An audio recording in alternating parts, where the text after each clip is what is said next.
ये कहानी है उत्तर प्रदेश के एक छोटे से गांव गोपालगंज की, जहां पर एक गरीब किसान रामू रहता था, जो बहुत ईमानदार और मेहनती था।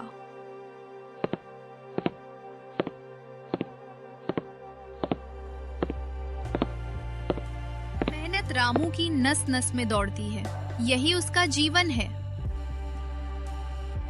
आज भी मौसम ने साथ नहीं दिया। तुम चिंता मत करो, सब ठीक हो जाएगा। राधा उसे दिलासा देती कि कुछ दिन में सब ठीक हो जाएगा।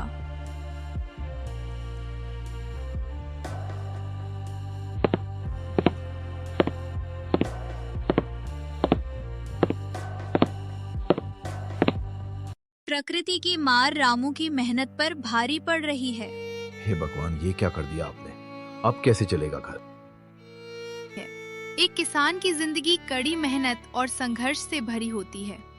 बेटा चिंता मत कर, भगवान ने चाहा तो सब ठीक हो जाएगा।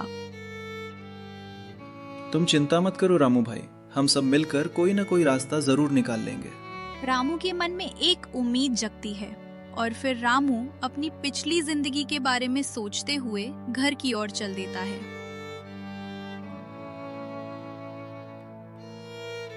ये पहली नजर में प्यार था, दोनों के दिल में एक खास जगह बना ली। एक नई शुरुआत की ओर बढ़ते हुए दोनों ने 7 फेरे लिए। राधा ने एक नई जिंदगी की दहलीज पर कदम रखा। बेटा, आज से तुम दोनों पति पत्नी हुए।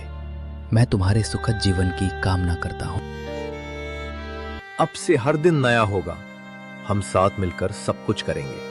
जी हमेशा हम दोनों मिलकर काम करेंगे।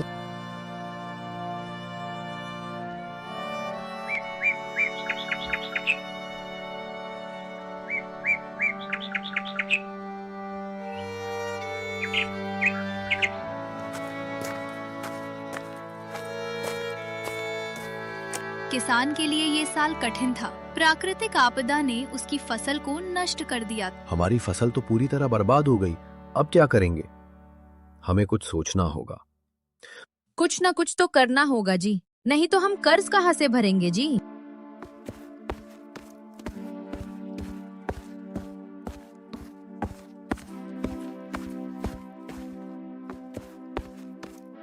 रामू, ओ रामू। हाँ भाई रामू, कर्ज की राशि कब लौटा रहे हो? मुझे थोड़ा और समय दीजिए, मैं जल्दी भुगतान कर दूंगा। रामू, तुम हमेशा देर से पैसा देते हो। अरे जब पैसे समय से नहीं दे सकते तो कर्ज लेते क्यों हो? 10 दिन के अंदर कर्ज की राशि अगर नहीं चुकाई तो कर्ज 2 गुना हो जाएगा, याद रखना। कर्जदार की कठोर बातें किसान के लिए नई चिंता लेकर आईं। बढ़ती आर्थिक समस्याओं ने किसान की नींद उड़ा दी थी। हर अंधेरी रात के बाद एक नई सुबह होती है। इसी उम्मीद के साथ रामू एक बार फिर खेत की ओर चल देता है।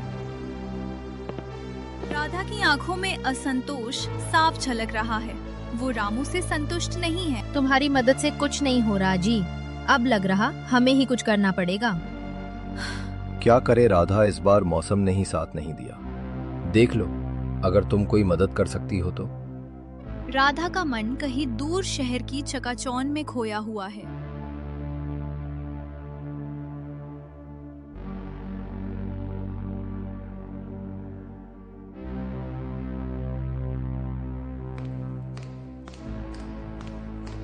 राधा सपने में देखती है कि वो हाई हील के सैंडल में होटल जा रही है। राधा के भीतर की लालसा उसे शहर की ओर खींच रही है। फिर वही सपना, फिर वही सपना। राधा को अपनी स्थिति से असंतोष होता है, लेकिन वो बेबस महसूस करती है।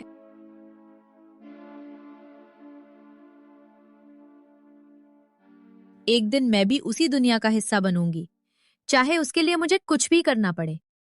राधा के दिल में एक अजीब सी उत्सुकता थी, जैसे वो किसी नए अवसर की तलाश में हो। महोदय जी, क्या आप वही व्यक्ति हैं जिससे मुझे मिलना था? जी हाँ, मुझे पता चला है कि आप मुसीबत में हैं, इसलिए मैं आया कि आपकी मदद कर सकूं। राधा और अजनबी एक शांत कोने में योजना बनाते हैं। अजनबी उसे पैसों का ऐसा लालच देता है कि वो अपने पति रामू को भी धोखा देने के लिए भी राजी हो जाती है। रामू को धोखा देना आसान नहीं होगा। हम उसे उसकी ही चाल में फंसाएंगे। राधा की आंखों में चमक थी, जैसे उसने पहले से ही सफलता का स्वाद चख लिया हो। के मन में एक द्वंद्व चल रहा था, जहां एक ओर उसका उद्देश्य था और दूसरी ओर उसकी अंतरात्मा।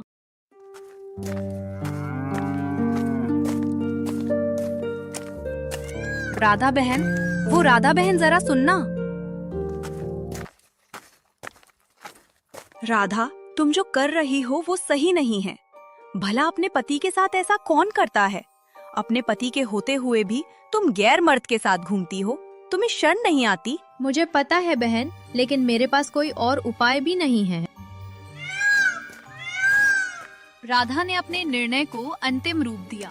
अब वो पीछे मुड़कर देखने वाली नहीं थी। राधा ने दरवाजे को धीरे से खोला। उसकी नजरें समय को टटोल रही थीं।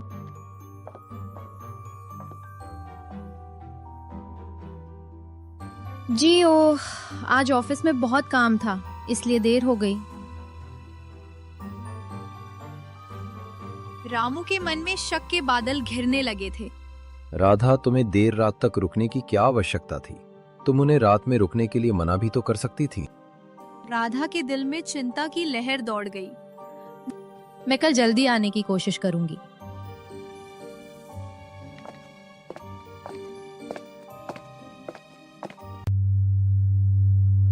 रामू के मन में संदेह की लहरें उठ रही थी। उसने ठान लिया था कि वह सच्चाई का पता लगाएगा।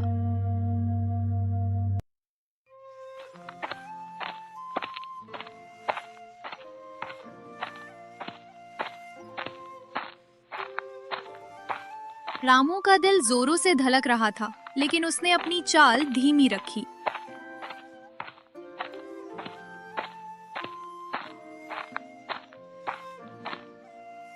मुझे पता लगाना ही होगा कि ये क्या करती है।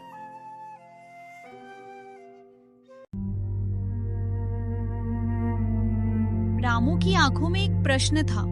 क्या ये वही है जिसके बारे में वो सोच रहा था? रामू ने खुद को संयमित रखा, क्योंकि वो जानता था कि जल्दबाजी में कोई निर्णय सही नहीं होता। इसीलिए उसने बाहर आने का इंतजार किया और फिर वो भी उनके पीछे पीछे चल देता है। रामू पूछना तो बहुत कुछ चाहता था, लेकिन उसने सोचा यहाँ पूछना सही नहीं होगा। रामू को आज राधा से सवाल पूछने का साहस करना होगा। राधा, रुको, मुझे तुमसे कुछ पूछना है। रामू राधा से सवाल के ऊपर सवाल पूछे जा रहा था। तुमने मुझसे क्यों छुपाया ये सब? तुमने क्या सोचा? हमें कुछ पता नहीं चलेगा। मैं तुम्हें चोट नहीं पहुंचाना चाहती थी। मैंने सिर्फ पैसों के लिए ही ये सब किया। राधा अपने किए पर गहरा पछतावा महसूस करती है। राधा, तुमने जो किया बहुत ही गलत किया। तुम पैसों के लिए इतना गिर जाओगी, हमने कभी सोचा भी नहीं था। मैं उसके बहकावे में आ गई थी। मुझे माफ कर दो जी। मैं वादा करती हूँ कि दोबारा ऐसी गलती नहीं होगी। तुमने मेरा दिल दुखाया है, इसके लिए शब्द काफी नहीं होते। राधा अपने परिवार के साथ बिताए हुए खुशहाल पलों के बारे में सोचती है और फिर रामू, मुझे माफ कर दो। मैं तुम्हें खोना नहीं चाहती।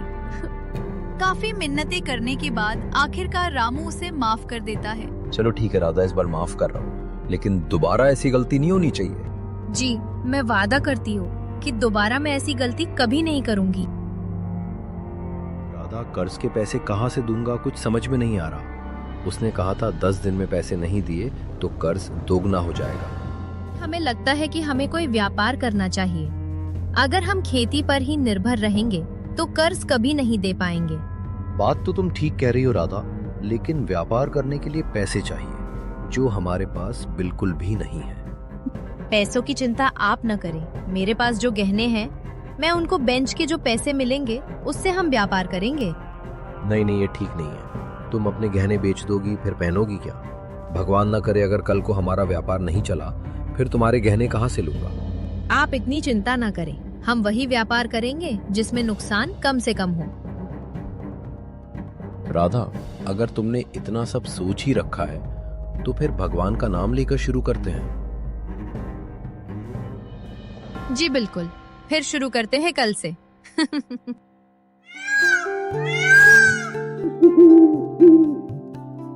सुबह होते ही एक नई उम्मीद के साथ रामू और राधा शहर की ओर चल देते हैं।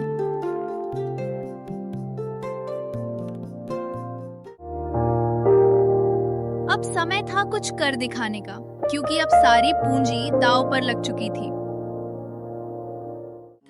भगवान ने रामू की सुन ली और उनका व्यापार चल पड़ा। अब राधा और रामू खुशी खुशी रहने लगे। दोस्तों, अगर हमारी कहानी आपको अच्छी लगी तो लाइक और सब्सक्राइब करना ना भूलें। यहाँ तक वीडियो देखने के लिए धन्यवाद।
तो नाखून कौन से करता है करीब बैठ के? हाँ फिंगर कटने का फिंगर कटने का लगेगा ना लगा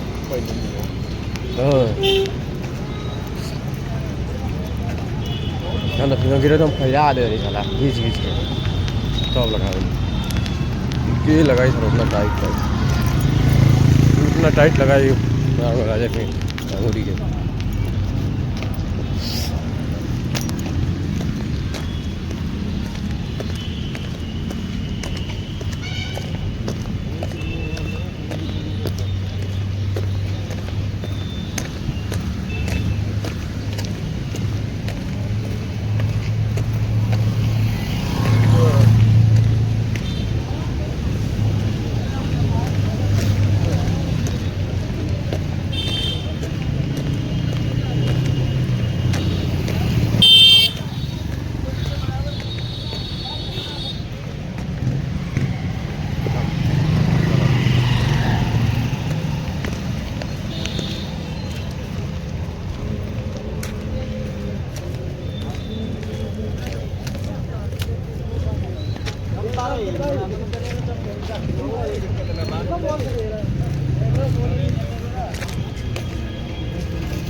बिस्कुट के रैपर है तना बिस्कुट तो कैसे जाएगा हां अरे तू तो कुछ नहीं मैं मधुर मिला ला एक तो ये रास्ते में लगलन के तो मिला ला तो जब खा के दे देने तो नहीं ले तो और लगा तो पता ही नहीं आया वो एकदम होना जाने में वो देम डोर रो बोले गोहिल लंदी तो होते के चली जाए अले क्या करता पता नहीं हमें लन के तो करना लगा भाई आप तो निकाल भी करते फिर अपने डोर से वो वाला तो बिलवा दे गयो वो पति का गाड़ी गोहिल लन के तो वो मेरा दिन दाम ले के साइड में नहीं चली जाए अच्छे ही कहां पाए अभी जाओ ओ आगे